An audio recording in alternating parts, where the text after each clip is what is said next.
The inaugural of electricity production in Ethiopia's mega dam on the Blue Nile, which is a multi-billion-dollar project, is said to bring a positive change to the country's economy.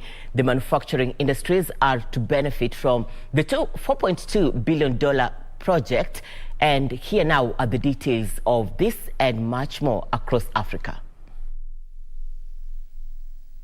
The Grand Ethiopian Renaissance Dam is said to be the largest hydroelectric scheme in Africa, but has been at the center of a regional dispute since work first began in 2011.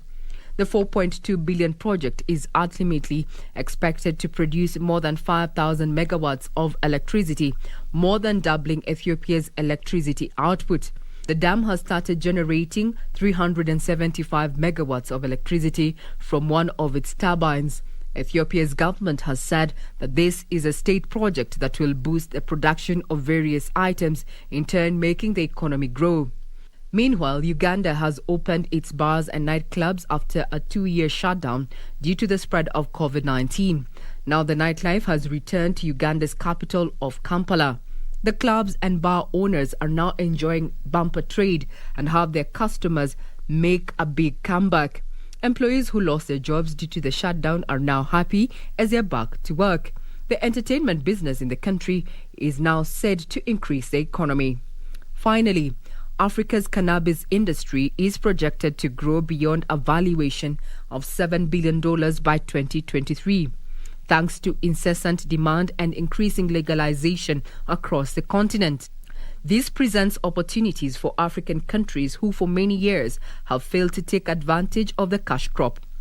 Blue Nile, the executive officer of South African pharmaceutical company Afriplex, said there are opportunities across the entire cannabis value chain, including the cultivation process, the production of consumables and supply of consumables to retail outlets.